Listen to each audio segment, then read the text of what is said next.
మనం simple past tense గురించి ఎన్నిసార్లు నేర్చుకున్నా కూడా అందులో ప్రధానంగా 3 తప్పులు చేస్తూ ఉంటామండి. అందులో మొదటిది నెగెటివ్ ఆన్సర్ చెప్పేటప్పుడు ఐ డిడెంట్ కేమ్ అంటాం. అంటే నేను రాలేదు అని చెప్పడానికి ఐ డిడెంట్ కమ్ అనాల్సింది పోయి ఐ డిడెంట్ కేమ్ అంటాం. అండ్ రెండవది నువ్వు నిన్న వచ్చావా అంటే డిడ్ యూ కమ్ ఎస్టర్డే అని అడగాల్సింది పోయి డిడ్ యూ కేమ్ ఎస్టర్డే అని చెప్తాం అనమాట. ఇది నెంబర్ 2. అండ్ నెంబర్ 3 వచ్చేసి ప్రజెంట్ టైం ఇండికేటర్స్తో పాస్ట్ టెన్స్ని వాడడం. అంటే ప్రజెంట్ టెన్స్లో వాడే టైం ఇండికేటర్స్ని పట్టుకొని పాస్ట్ టెన్స్ని వాడడం. ఎలా ఉంటుందంటే ఐ కేమ్ టుడే ఇలా మనం మాట్లాడుతుంటామండి. సో ప్రధానంగా జరిగేటువంటి 3 తప్పులు ఇవి.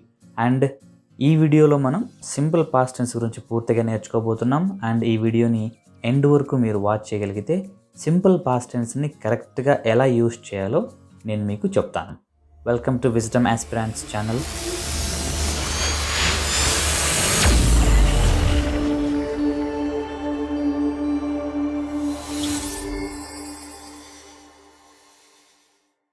ఈ పాస్ట్ సింపుల్ టెన్స్ని లేదా సింపుల్ పాస్ట్ టెన్స్ని ప్రధానంగా 5 విషయాలకి వాడతారు. ఇంకా కొన్ని యూసేజెస్ ఈ టెన్స్ సంబంధించి ఉన్నాయండి.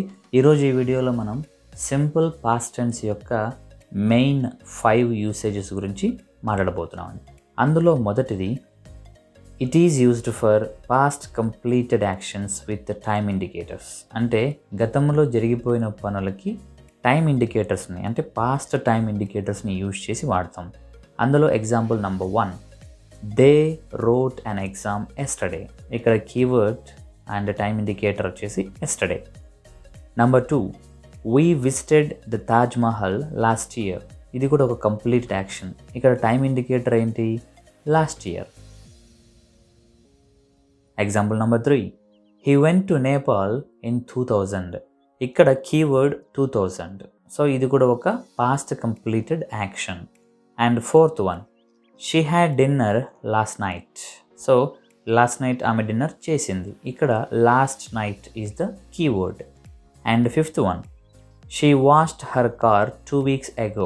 2 వారాల క్రితం ఆమె తన కార్ని వాష్ చేసింది. ఇక్కడ టైం ఇండికేటర్ మనకి 2 weeks ago. And 6th example once upon a time there was a king. ఇలా ఏదైనా స్టోరీ చెప్పేటప్పుడు మనం వన్స్ అపాన్ ఎ టైమ్ అని చెప్పేసి మనం కీవర్డ్ వాడతాం. ఇలా పాస్ట్ టైం ఇండికేటర్స్ని పాస్ట్ కీవర్డ్స్ని యూజ్ చేసి వాడతారు. అండ్ ఇప్పుడు మనం సెకండ్ చూద్దాం. Number 2 historical truths. అంటే హిస్టరీలో జరిగినటువంటి కొన్ని విషయాలు, రికార్డెడ్ అయినటువంటి కొన్ని విషయాల్ని మనం ఈ సింపుల్ పాస్ట్ టెన్స్ని యూజ్ చేసి మాట్లాడతాం. అందులో number 1 India one independence in 1947.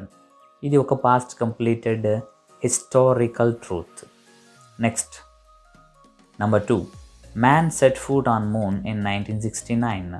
So past time indicator ఉంది, ఇదొక హిస్టారికల్ ట్రూత్ కూడా. Number 3 the first world war broke in 1914. ఇది కూడా ఒక historical truth or historic truth we can say. Number 4 the British ruled India. So ఇక్కడ time indicator అవసరం లేదు, కానీ ఇది ఒక హిస్టారిక్ ట్రూతేనండి. Number 5 the second world war broke in 1939. ఇలా హిస్టరీలో జరిగినటువంటి కొన్ని నిజాలని మాట్లాడడానికి కూడా మనం ఈ సింపుల్ పాస్ట్ టెన్స్ని వాడతాం. And third usage longer situations of the past. గతంలో దీర్ఘకాలికంగా జరిగిన కొన్ని పనులు అని అర్థం. నెంబర్ 1 ఎగ్జాంపుల్ నెంబర్ 1 చూద్దాం. I lived all my childhood in India. ఇక్కడ ఆల్ మై చైల్డ్హుడ్ అంటే మొత్తం, నా చిన్నతనం మొత్తం అని అర్థం వస్తుంది. ఇక్కడ జస్ట్ చైల్డ్హుడ్ అని కూడా ఇచ్చి ఉండొచ్చు, కానీ ఇక్కడ లాంగర్ డ్యూరేషన్ తీసుకోవాలి కాబట్టి all my childhood, entire my childhood ఇలా మనం మాట్లాడచ్చు. Number 2 we try to get 90% in our college days. Means 90% marks అనుకోవచ్చు. అంటే ఇన్ అవర్ కాలేజ్ డేస్, మా కాలేజ్ రోజుల్లో 90% తెచ్చుకోవడానికి మేము ట్రై చేసాం ఇలా అనమాట. Third one he behaved well during his stay with his relatives. ఇక్కడ డ్యూరింగ్ హిస్ స్టే అంటే తను ఎంతకాలం అయితే ఆ తన రిలేటివ్స్ ఇంట్లో ఉన్నాడో అప్పుడు తను సరిగా బిహేవ్ చేశాడు అని అర్థం అండి. సో ఇక్కడ డ్యూరింగ్ హిస్ స్టే అన్నది keyword. Next fourth example, she worked in our office from 2000 to 2010. ఇక్కడ she worked in our office కానీ కంపెనీ కానీ what ever you can say. ఇక్కడ 2000 నుండి 2010 వరకు అనేది ఒక లాంగర్ డ్యూరేషన్, లాంగర్ సిచ్యువేషన్. ఇలా లాంగర్ సిచ్యువేషన్స్ వచ్చినప్పుడు మనం ఈ పాస్ట్ టెన్స్ని వాడచ్చు. Number 5, we all stayed indoors in entire last summer. అంటే లాస్ట్ సమ్మర్లో మేము మొత్తం సమ్మర్ అంతా ఇంట్లోనే ఉండిపోయాం. ఇలా ఒక లాంగర్ సిచ్యువేషన్ని ఇండికేట్ చేసేటప్పుడు మనం ఈ సింపుల్ పాస్ట్ టెన్స్ని వాడచ్చు. Now fourth usage, past modals with present reference. ఈ పాస్ట్ మోడల్స్ ఏంటంటే would, should, could and might. ఈ మోడల్ వర్బ్స్ని యూజ్ చేసి మనము పాస్ట్ టెన్స్ని యూజ్ చేస్తాము, కానీ ప్రజెంట్ మీనింగ్ వచ్చేలా ఉంటుంది. Example number 1, could you please give me your pen. ఇది పాస్ట్ మోడల్ వర్బ్ అయినప్పటికీ కూడా ఇది ఒక రిక్వెస్ట్, ప్రజెంట్ టెన్స్ కిందకి వస్తుంది. ప్రజెంట్ రెఫరెన్స్ కోసం మనం వాడతాం. And number 2, would you mind moving a bit. ఇది కూడా ఒక రిక్వెస్ట్, సో దీన్ని మనం ప్రజెంట్ టెన్స్లోనే వాడతాం. Next third one, I think it might rain now. ఇక్కడ ఇట్ మైట్ రైన్ నౌ మే ప్లేస్లో మనం మైట్ని వాడాం. పాస్ట్ మోడల్ వర్బే కానీ ప్రజెంట్ని రెఫర్ చేస్తుంది. Number 4, they should come here now.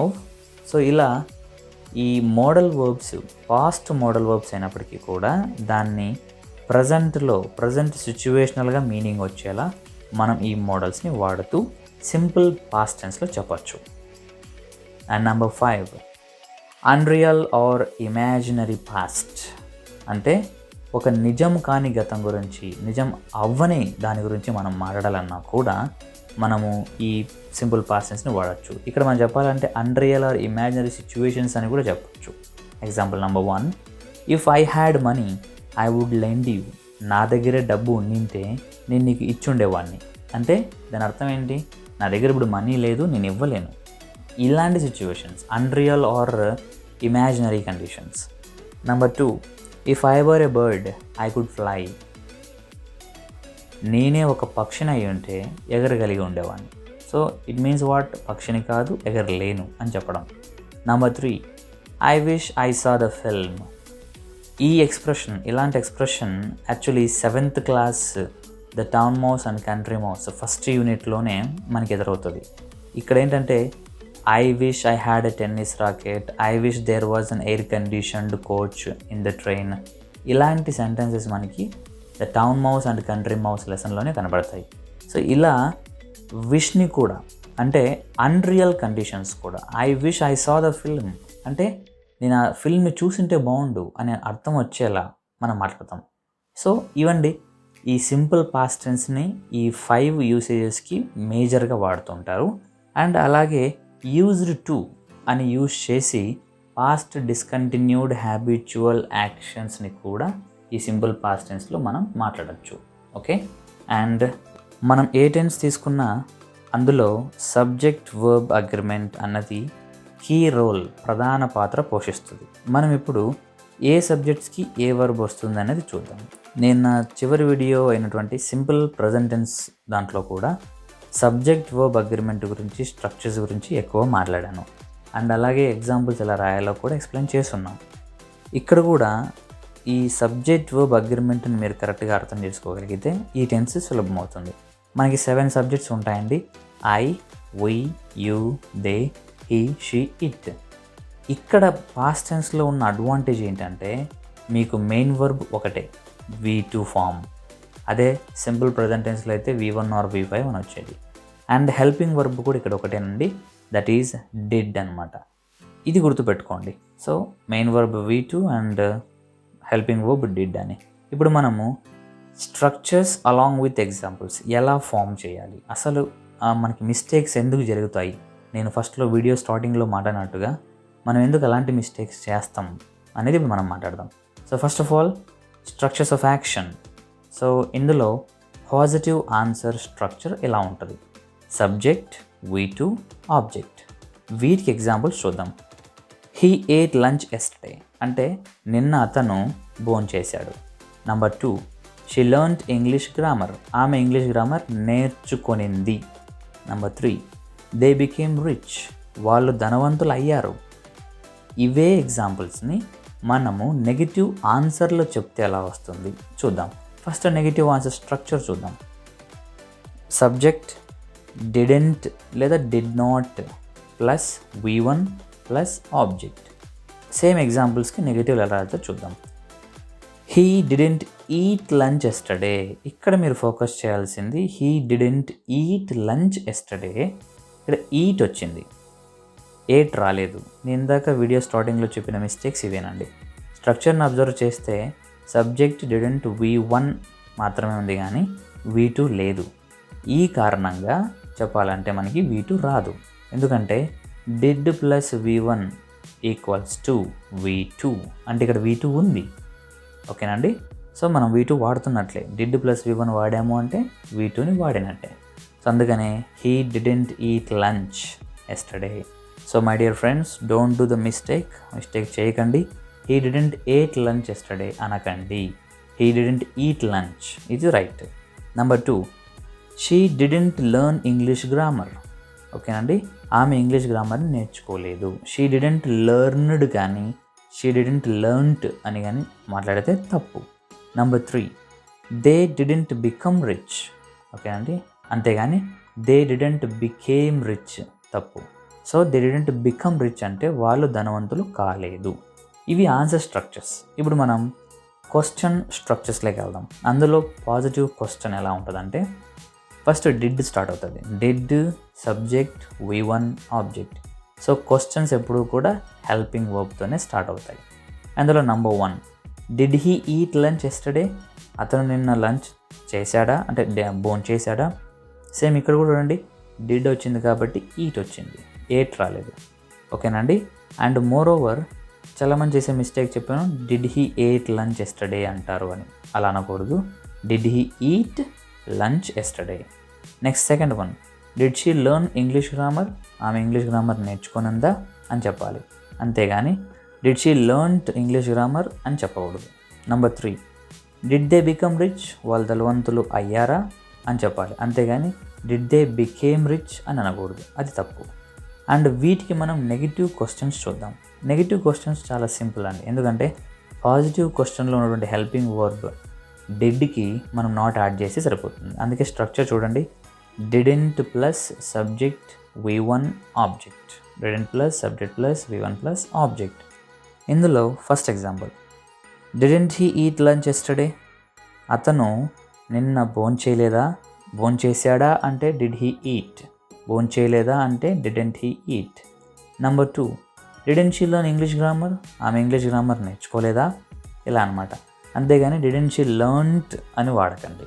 Next third 1, didn't they become rich. వాళ్ళు ధనవంతులు కాలేదా. అయ్యారా అంటే డిడ్ దే బికమ్. అవ్వలేదంటే డిడెంట్ దే బికమ్. ఇది నెగిటివ్ క్వశ్చన్ అండి. సో ఇవ్వండి స్ట్రక్చర్స్ ఆఫ్ యాక్షన్. ఒక్కొక్క దానికి నేను 3 ఎగ్జాంపుల్సే ఇచ్చాను. ఎక్కువ ఎగ్జాంపుల్స్ ఇస్తే లెంత్ అవుతుంది కాబట్టి నేను తక్కువ ఎగ్జాంపుల్స్ ఇచ్చాను. Hope you understood. నెక్స్ట్ మనం పొసెషన్. ఓకే, అండ్ ఈ యాక్షన్ ఏంటి, పొసెషన్ ఏంటి, ఈ వీడియో కొత్తగా చూస్తున్న వాళ్ళు దయచేసి నేను డిస్క్రిప్షన్లో కొన్ని వీడియోస్ లింక్స్ పెట్టాను, వర్బ్స్ గురించి, టెన్సెస్ గురించి. అవి చూడండి, మీకు ఇంకొంచెం క్లారిటీగా అర్థమవుతుంది. So first structures of possession. Possession అంటే కలిగి ఉండడం కదా అండి. ఇందులో కూడా మళ్ళీ మనకి positive answer, negative answer, positive question and negative question, ఇలా 4 ఉంటాయి. ఇందులో ఫస్ట్ 1 పాజిటివ్ ఆన్సర్ స్ట్రక్చర్ ఎలా ఉంటుంది, దాని ప్రకారం మనం ఎలా ఎగ్జాంపుల్ రాయాలి చూద్దాం. Number 1, subject had object. అంతేనండి, positive answer subject plus had plus object. దీన్ని బేస్ చేసుకొని ఎగ్జాంపుల్స్ ఎలా రాయాలో చూద్దాం. Number 1, I had good friends in my childhood. నా చిన్నతనంలో నాకు మంచి మిత్రులు ఉండేవారు. పాస్ట్ ఐ హ్యాడ్ అనమాట. Number 2, we had more money once. Once అంటే ఒకప్పుడు. మా దగ్గర ఒకప్పుడు చాలా డబ్బు ఉన్నిండేది. Number 3, they had an exam yesterday. వాళ్ళకి నిన్నగా పరీక్ష ఉండింది. ఇప్పుడు మనం negative answer structures and examples చూద్దాం. Negative answer structure, subject didn't have object. Okay అండి, అక్కడేమొచ్చింది పాజిటివ్లో సబ్జెక్ట్ హ్యాడ్ ఆబ్జెక్ట్. ఇక్కడ సబ్జెక్ట్ డిడెంట్ హ్యావ్, హ్యాడ్ రాదండి, హ్యావ్ వస్తుంది. సో సో అక్కడ V2 ప్లేస్లో V1 ఎలా వచ్చిందో యాక్షన్ స్ట్రక్చర్స్లో ఇక్కడ మనకి హ్యాడ్ ప్లేస్లో హ్యావ్ వస్తుంది. ఎగ్జాంపుల్ చూద్దాం. I didn't have good friends in my childhood. నా చిన్నతనంలో నాకు మంచి మిత్రులు లేరు. ఇక్కడ డిడెంట్ హ్యావ్ వాడాలి, డిడెంట్ హ్యాడ్ అని వాడకూడదు. Next, we didn't have more money once. ఒకప్పుడు మా దగ్గర చాలా డబ్బు లేదు అంతే. ఓకే అండి, ఇక్కడ మనం వీ డిడెంట్ హ్యావ్ అని వాడాలి, వీ డిడెంట్ హ్యాడ్ అని వాడకూడదు. And number 3, they didn't have an exam yesterday. వాళ్ళకి నిన్న ఒక పరీక్ష లేదు. ఓకే, ఇక్కడ మనం దే డిడెంట్ హ్యావ్ అనాలి, దే డిడెంట్ హ్యాడ్ అని అనకూడదు. ఇవ్వండి ఈ ఆన్సర్ స్ట్రక్చర్స్ విత్ ఎగ్జాంపుల్స్. ఇప్పుడు మనం క్వశ్చన్స్ చూద్దాం. అందులో పాజిటివ్ క్వశ్చన్ స్ట్రక్చర్ ఇలా ఉంటుంది. డిడ్తో స్టార్ట్ అవుతుంది. మీకు ఆల్రెడీ చెప్పాను చాలా సార్లు, క్వశ్చన్స్ ఎప్పుడూ కూడా హెల్పింగ్ వర్బ్స్ స్టార్ట్ అవుతాయి. ప్రజెంట్ టెన్స్లో డూ ఆర్ డజ్, ఈ పాస్ట్ టెన్స్లో డిడ్, అంతే అనమాట. So did, subject, have, object, question mark. So ఇది పాజిటివ్ క్వశ్చన్ స్ట్రక్చర్. వీటికి ఎగ్జాంపుల్స్ ఎలా ఫామ్ చేస్తాం చూద్దాం. Did I have good friends in my childhood. నా చిన్నతనంలో నాకు మంచి మిత్రులు ఉండేవారా అని నాకు నేనుగా ప్రశ్న వేసుకుంటున్నాను. సో ఇది సెల్ఫ్ క్వశ్చన్ అని పిలుస్తాం. పైన స్ట్రక్చర్ ప్రకారం అది వచ్చింది. నంబర్ 2, వెయిట్ నంబర్ 1 దగ్గర చేసే మిస్టేక్ చెప్తాను. డిడ్ ఐ హ్యాడ్ అని వాడేస్తాం పొరపాటు, డిడ్ ఐ హ్యావ్ అన్నది right. Number 2, did we have more money once. మా దగ్గర ఒకప్పుడు చాలా డబ్బులు ఉండేదా. సో ఇలా సెల్ఫ్ క్వశ్చన్ ఇది కూడా, మా దగ్గర ఉండిందా ఉండేదా అని అడగడం. Next third one, did they have an exam yesterday. వాళ్ళకి నిన్న ఒక పరీక్ష ఉండిందా, డిడ్ దే హ్యావ్ అని అనాలండి, డిడ్ దే హ్యాడ్ అని అనకూడదు. ఇప్పుడు నెగిటివ్ క్వశ్చన్ స్ట్రక్చర్ ఎగ్జాంపుల్స్ చూద్దాం. Didn't plus subject plus have plus object question mark, ఇది స్ట్రక్చర్. సో ఇక్కడ నెగిటివ్ క్వశ్చన్ రాయడం ఇంతకుముందు నేను చెప్పినట్టుగా చాలా సులభం. ఎందుకు అంటే ఈ హెల్పింగ్ వర్బ్ ఏదైతే ఉందో, ఇక్కడ హెల్పింగ్ వర్బ్ డిడ్ కదండి, దానికి నాట్ యాడ్ చేస్తే డిడెంట్ అయిపోతుంది. సో కాబట్టి అలా మనము డిడెంట్ రాసేసి మిగతా స్ట్రక్చర్ని యాజ్ ఇట్ ఈస్గా ఫాలో అవుతాం. ఎగ్జాంపుల్స్ చూద్దాం. Number 1, didn't I have good friends in my childhood. నా చిన్నతనంలో నాకు మంచి మిత్రులు ఉండేవారు కాదా, ఇలా నెగిటివ్లో అడగడం. Number 2, didn't we have more money once. మా దగ్గర ఒకప్పుడు డబ్బు ఉండేది కాదా, ఎక్కువ డబ్బు ఉండేది కాదా, ఇలా నెగిటివ్లో చెప్పడం. ఇక్కడ కూడా అంతే, డిడెంట్ వీ హ్యావ్ అనాలి, డిడెంట్ వీ హ్యాడ్ అనకూడదు. Number 3, didn't they have an exam yesterday. వాళ్ళకి నిన్న ఎగ్జామ్ లేదా, ఇలా అనమాట.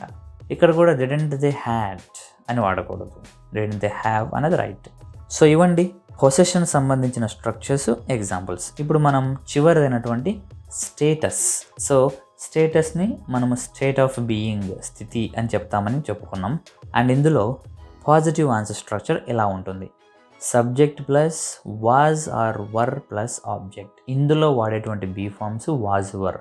మీరు గుర్తుపెట్టుకోవాల్సిన విషయాలు ఏంటంటే ఇందులో వాడే మెయిన్ వర్బ్ V2 అండ్ అలాగే హ్యావ్ ఫార్మ్స్ వచ్చేసి హ్యాడ్. నంబర్ 3 బీ ఫార్మ్స్కి వచ్చేసరికి వాజ్ ఆర్ వర్ అనమాట.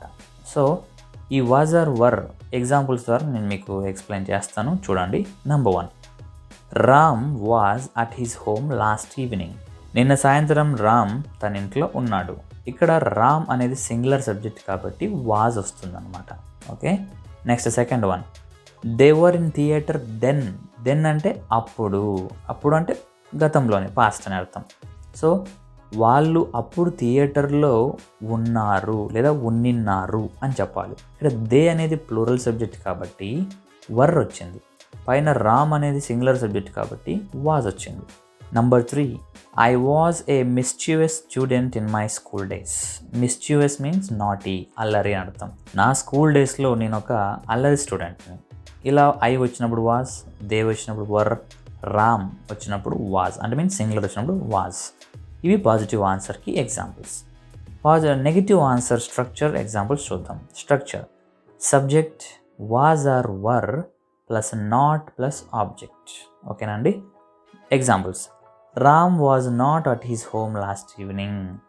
రామ్ నిన్న సాయంత్రం వాళ్ళ ఇంట్లో లేడు. ఉన్నాడు అంటే హీ వాజ్, లేడు అంటే he was not. Next second one, they were not in theatre then. వారు అప్పుడు థియేటర్లో లేరు. ఉన్నిన్నారు అనాలంటే దే వర్. లేరు అని చెప్పాలంటే they were not. Number 3, I was not a mischievous student in my school days. నేను నా స్కూల్ డేస్లో అల్లరి స్టూడెంట్ని కాదు. ఓకే, అవును అల్లరి స్టూడెంట్ని అని చెప్పాలి అంటే I was a mischievous student. కాదు అనాలంటే ఐ వాజ్ నాట్. అంతేనండి. ఇవి ఆన్సర్స్. ఇప్పుడు మనం క్వశ్చన్స్కి వద్దాం. క్వశ్చన్స్లో positive question, was are were plus subject plus object. So questions ఎప్పుడు మనకి వర్బ్స్ స్టార్ట్ అవుతాయి కాబట్టి ఇక్కడ వాజ్ ఆర్ వర్తో స్టార్ట్ అయింది. సో నా ఇప్పుడు మనం క్వశ్చన్స్ ఎలా ప్రిపేర్ చేయాలో చూద్దాం. Was Ram at his home last evening. నిన్న సాయంత్రం రాము వాళ్ళ ఇంట్లో ఉన్నాడా. Was Ram at his home, ఇది క్వశ్చన్ అనమాట. బీ ఫార్మ్స్ ముందుకు వచ్చేసాయి. Number 2, were they in theatre then. అప్పుడు వాళ్ళు థియేటర్లో ఉన్నిన్నారా. ఎస్ ఉన్నిన్నారు అని చెప్పాలంటే దే వర్ ఇన్ థియేటర్. ఇలా చెప్తా. దే వర్ అంటే ఆన్సర్, వర్ దే అంటే క్వశ్చన్. రామ్ వాజ్ అంటే ఆన్సర్, వాజ్ రామ్ అంటే క్వశ్చన్. ఇలా అనమాట. Number 3, was I a mischievous student in my school days. ఇది కూడా ఒక సెల్ఫ్ క్వశ్చన్. నేను నా స్కూల్ డేస్లో అల్లరి స్టూడెంట్నా. ఇలా పాజిటివ్ క్వశ్చన్స్ మనం చెప్తాం. అండ్ ఫైనల్గా నెగిటివ్ క్వశ్చన్స్ ఎలా రాయాలి, వాటి స్ట్రక్చర్స్ చూద్దాం. Structures, was are were plus not plus subject plus object. So was are were, not, subject, object. వీటికి ఎగ్జాంపుల్స్ ఎలా రాయాలి చూద్దాం. Number 1, was not Ram at his home last evening. నిన్న సాయంత్రం రామ్ తన ఇంట్లో లేడా. ఇలా అనమాట. దీన్ని ఇంకొక విధంగా ఎలా రాయొచ్చు అంటే was Ram not at his home last evening. ఇలా సబ్జెక్ట్ తర్వాత నాట్ని తీసుకొని కూడా మనం చెప్పచ్చు. Number 2, were not they in theatre then. వాళ్ళు అప్పుడు థియేటర్లో లేరా అని చెప్పాలి. దీన్ని ఇంకో విధంగా ఎలా రాయొచ్చు అంటే were they not in theatre then. వాళ్ళు అప్పుడు థియేటర్లో లేరా. ఇలా చెప్పాలి. Next third one, was not I a mischievous student in my school days. నేను నా స్కూల్ డేస్లో అల్లరి స్టూడెంట్ని కాదా. ఇలా చెప్పచ్చు. దీన్ని ఇంకో విధంగా అయితే was I not a mischievous student in my school days. నేను నా స్కూల్ డేస్లో మిస్chievous స్టూడెంట్ని కాదా అని సెల్ఫ్ క్వశ్చన్ అడగడం అండి. సో ఇవ్వండి యాక్షన్, పొజిషన్ అండ్ స్టేటస్కి సంబంధించిన స్ట్రక్చర్స్ విత్ ఎగ్జాంపుల్స్. అండ్ అలాగే స్పోకెన్ ఇంగ్లీష్కి కూడా ఈ టాపిక్ చాలా యూస్ఫుల్ కాబట్టి ఇంగ్లీష్ మాట్లాడాలనుకునే వాళ్ళకి, తర్వాత ఇంగ్లీష్ని రాయాలనుకునే వాళ్ళకి ఈ వీడియోని షేర్ చేసి హెల్ప్ చేస్తారని అనుకుంటున్నాను. నెక్స్ట్ వీడియోలో నేను సింపుల్ ఫ్యూచర్ టెన్స్తో మీతో కలుస్తాను. See you all.